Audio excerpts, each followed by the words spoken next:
huge game in Oakland tonight. Tony Kornheiser, I know I'm going to stay up for the entire first quarter.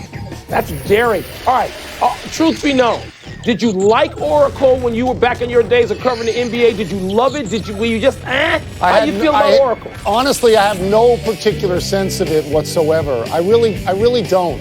I mean, the arenas that I remember are pretty much all gone now. But I had a great fondness, for the Forum in L.A. I really did. I spent a lot of time there. Oracle doesn't really register, and I will stay up for at least a half, I promise. At least a half. Welcome to PTI, boys and girls. In today's episode, the Blues win the Cup, Kyrie fires his agent, and Mark Jackson and Jeff Van Gundy join us for 5 good minutes. But we begin today with the last game ever at Oracle, which tips off in a little more than 3 hours between Toronto and Golden State. The Warriors kept the series alive by winning Game 5 in Toronto. But now the Warriors must face the reality that Kevin Durant is not walking through that door. Well, but if Toronto loses this, things will get real shaky for Game 7. Yeah. So who has the advantage tonight? Toronto. Toronto has the advantage tonight, Tony, just looking at two basketball teams. I mean, the Warriors, every time I talk to a current player in the NBA, a recent former player, Hall of Fame player, they all say the same thing. And I mean like 90%.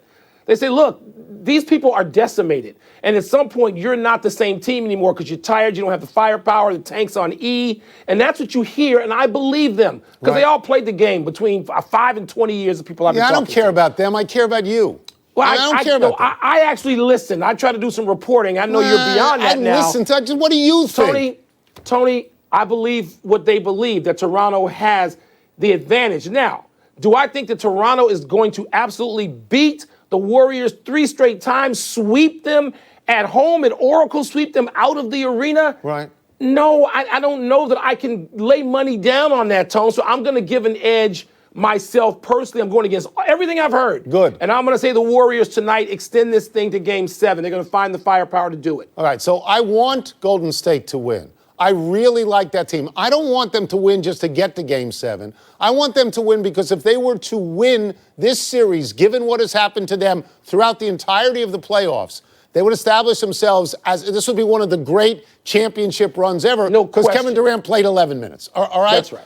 But I think Toronto is going to win. They are 3-0 so far at Oracle. None of the games has been single digits. I mean, I look at them. I think they're going to win it. The question I have is this. When you finally know, when you're Steph Curry and Draymond Green and Andre Iguodala and Klay Thompson, and you finally know that Durant cannot save you. He cannot. He can't come in this time or next time or any other time.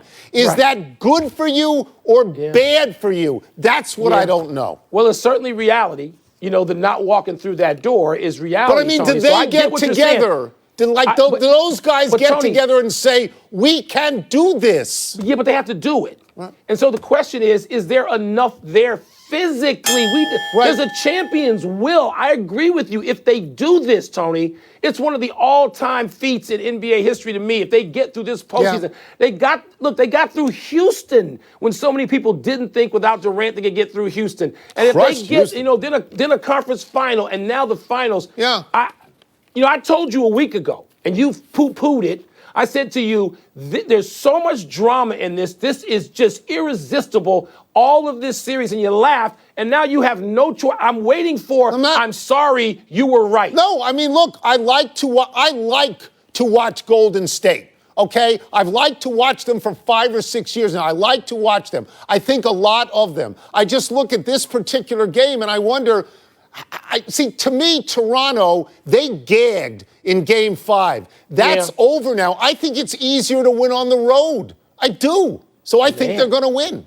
You sound like sounds like a Stanley Cup mode. We'll get to that in a second. The Warriors and Raptors have to work pretty hard to keep free agency off the top of the NBA marquee, but it doesn't stop Kyrie Irving from trying day after day. The latest drama is Kyrie splitting with his longtime agent, Jeff Wexler, in the middle of free agent frenzy. And the client, according to some reports, is seriously eyeing Brooklyn. Tony, you like reading tea leaves and parsing every word in these little mysteries. So tell our audience what you read into this. I don't really have any particular read into this that's going to sound different than what I've thought before. It just emphasizes and reinforces to me that Kyrie Irving is unhappy and miserable and that he's looking for someone or something or some place that will change him. I don't know his business with his former agent. But this is a guy who got him out of Cleveland when he wanted to go and got him to Boston, which is a pretty good landing spot. This is a guy who I think got him that movie, Uncle Drew. I mean, I have no idea why they split, although Adrian Wojnarowski of ESPN suggested it might be that the agent thought that Kyrie should honor his verbal commitment to re-signing with Boston. But Mike, it always seems to me that Kyrie Irving is looking around the corner for something better that he's not sure of. You know, there's a word that this reminds me of or just brings to mind for me. When a guy just every day has something going on. Busybody. I mean, it's just like, really, every day there's something. He's narrowed his interest to the Lakers, where he might go back and reunite with LeBron, and New York, which could be Madison Square Garden or Brooklyn. Yeah, then it becomes, mostly Brooklyn. I mean, every day, firing agent, changing. Seriously. I don't read anything into it. I don't know what it means because, Tony, some guys like Kyrie Irving, and you don't have to be a trillionaire. You can just be a guy. You could be in any profession, and some people just have to be doing something. And every time he does something, I'm not going to waste time trying to read into it, figuring out his mind. So, look, he'll sign somewhere. He'll sign somewhere for $140 million, I guess, or more. He'll be, unhappy within 6 weeks of signing that contract. I think so. Who knows? But it is said that he's going to go with Jay-Z's firm, which I believe is Rock Nation. Rock Nation. And if he doesn't want to get in a Beyonce video, then I assume they've got ties to the Nets, and so this is a good sign for the Nets. For the Nets. But again, I think you've come to my side of the street on Kyrie Irving that there's always something. He's not happy. He's not happy. Always something, that part for sure. St. Louis Blues proved yet again what a fabulous road team they are. They got 2 goals in the first period. They got 2 more in the third. It was 4-0, and at that point, it was all but over. Wilbon, what are your thoughts on Game 7, what this means to St. Louis and to the NHL? Jordan Bennington is my only thought on Game 7. I mean, the Bruins should have, in my opinion, been up 2-0. Why weren't they? Jordan Bennington.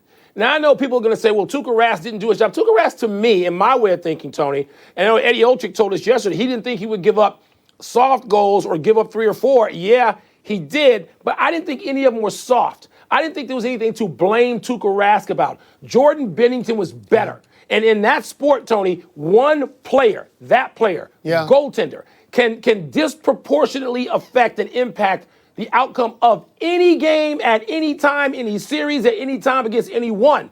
Jordan Bennington. And by the way, Tony, maybe this will give some fresh life to the NHL, whose ratings, the viewership, way up. I would attribute that to Boston because I always think the original 6, when it's Boston, the Rangers, the Blackhawks, Canadian, Toronto, which had been for a while for them, and Detroit, it always helps. But goodness, I think St. Louis really carried some of the freight this time. Just to amplify that a little bit, the overnight ratings were the highest in hockey since 1974. And they're up. No ratings are up. Our ratings aren't up. Nobody's ratings are ever up. And hockey's rating went way up with that. In terms of the game, and I did watch 2 periods, or a period and a half anyway, the goal for St. Louis with 7.9 seconds left in the first. That is a terrible way. First of all, Rask is left defenseless at that point. Defense is not and his it is fault. a terrible way to go into the locker room if you're Boston. What struck me is, and I saw this last year with Washington, it was so surprising to me. St. Louis, they put people in their indoor arena. They put people in Busch Stadium. There's this great celebration. I know that you agreed with me. We wanted to see St. Louis win because they are part of the original expansion, and they're the only team from that expansion that's still in the league that had never won. Since 1967. This is one of those deals where good. When new teams bubble up, it's good. I told you I can't root for St. Louis teams, but I'm happy for St. Louis now that this has happened. I don't know that I was rooting for. I can't root for St. Louis. That's not in the Chicagoans' DNA. But I am happy for them, the turnout, the support. Wonderful. From that Blues Nation, whatever that is. And by the way, wow. What I'm going to say, only good for the league. You cannot overstate this. Around the United States of America, outside of Boston, people want Boston to lose now.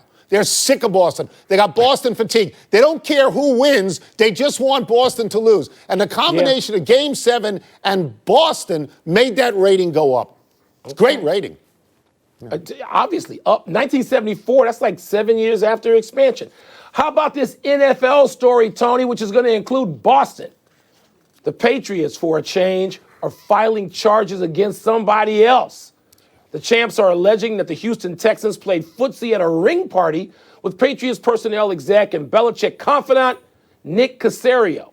The report is that the Patriots plan on using photos, videos, and listen to this, quote, other proof of interactions, close quote, from the ceremony to prove that Texans executive Jack Easterby and Caserio spoke that night. The Texans have requested permission multiple times to interview Caserio to be their GM, but the Patriots had yet to grant it. Tone, is this important enough to fight formally? Well, I certainly hope that now that Robert Mueller doesn't have to worry about the president, that he can get on this so we won't have any whitewash of collusion. If I understand this correctly, a guy who used to work for the Patriots was and now works for Houston, was invited to the ring ceremony, which I believe was at Robert Kraft's house.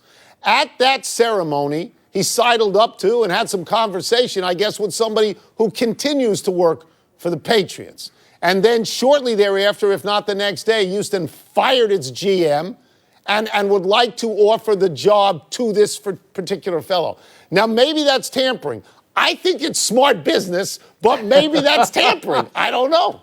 What else is a cocktail party good for if you can't sidle up to somebody and improve your position? Yeah. Look, I understand this may fit the letter of the law, but seriously, and Tony, people accuse the Patriots of everything, and so finally they look like they can go and say, I gotcha, we got this, to Roger Goodell, who should just dismiss it. He should just say, you know what, seriously, I understand letter of the law, there's also spirit of the law, and if this is letter of the law, they should get rid of this. You know, I'm always saying to the NBA, get rid of these stupid tampering rules. They're foolish. They make you look bad, and you're not stopping anybody from doing the business they want to do. And I'll say the same thing to the NFL. Get this gone. Yeah, I mean, just briefly, the Patriots understand the rules better than anybody understands the rules because they're right at the edge of them all the time. And it may be, Mike, and I think this, they just are looking for the draft pick. If they can get a draft pick, they're going to be great with this. Let us take a break. But coming up, without Kevin Durant, where should the Warriors look for extra points? Who will be analyzing it for ABC? Jeff Van Gundy and Mark Jackson. You've both been coaches. I'm going to ask you on the first question to pretend you're the coach at Golden State right now. You know that Kevin Durant cannot play for you. Is that devastating or is that liberating? Oh, it's devastating, too, trying to win a championship. But they can play without any pressure of expectation. They're going to have to get more production from their front court, though, if they're going to extend it to a Game 7. And to me, it's a clear-cut devastation. You're losing your best player, a guy that's proven to play his best when the lights get brightest, and the offense that he presents, not just for himself but for the supporting cast, is a difference maker, which we saw early on in Game 5. Well, speaking of that, Mark, it leads me right into this. Those 11 points, I mean, people will say, well, it's only 11 points. It's like a third of what he averages sometimes. But it's critical. Where do you guys see the Warriors going for that additional offense tonight? Well, they're not going to make up the offense that Kevin Durant brings to the table because he opens up the floor, and it makes it tough for Toronto to defend Curry, Thompson, and Durant. Now they can isolate on Curry and Thompson and force somebody else to be a threat on the offensive end. It's an easier task for the Toronto Raptors. Yeah, for me, I think it's got to be Iguodala. He's presented so many opportunities. He has the capability to get 15 points. I think Draymond Green as well, Cousins, and then I think Quinn Cook has to make some timely shots. He had some open ones in Oracle in games 3 and 4 that he wasn't able to convert. I think he's going to be open. I think he's going to have to knock him down. Can I just say that it doesn't sound like you're particularly optimistic? If you were coaching Golden State, you would not sound particularly optimistic given what has happened to them. Well, I'd be optimistic if I was in the locker room, but since I'm sitting here talking to you guys, I'm a little bit more pessimistic. But I think, listen, you can sell that there's an ability for them to win this game. They have to win one home game, play one great home game to get it to an ultimate game where we have much more experience in those type of environments. I don't think it's a hard sell. I think it's just hard to win the game because I think Toronto's better and healthier. And I think I would be optimistic knowing I'm in the locker room with champions, with championship competitive spirit, heart, and desire. And the way you do it is the leading scorers of Curry and Thompson. And then you got to get timely shots by Draymond Green, Andre Iguodala. Draymond Green's got to go back to the guy that was early in this series and in the Portland series of rebounding and initiating offense. That's their best offense outside of Curry and Thompson in the half court. You guys both mentioned Draymond Green as being one of those players tonight for Golden State who has to help pitch in and try and make up for Kevin Durant. Draymond's also one technical away from missing Game 7. I mean, as you guys have been perhaps in similar situations before. What do you do before the game? Do you go to him and actually talk about it? Do you not address it? How do you handle this going forward with Draymond? Well, I think Green absolutely understands his predicament, and if he gets suspended from another finals game like he did a couple years ago, it would be unconscionable on his part. I think the referees understand completely his predicament as well.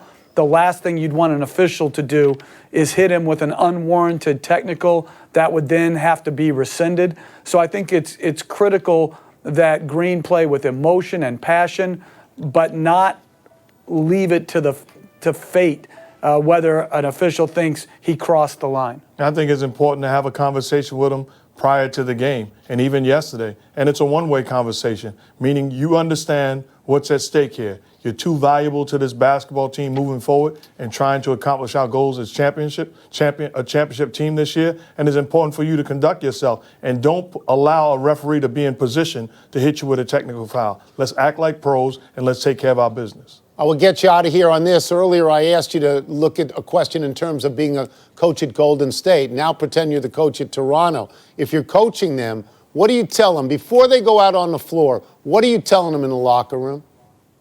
Here's what I tell them. It's not our fault that they decided to have Game 6 at Oracle, where it would be closing and it'd be the last game for them. Appreciate the fans, appreciate this incredible fan base, appreciate the dynasty or the run that this Warrior team has been on, but it's not our fault that it ends with us hoisting the trophy. Now let's go outside and take care of our business.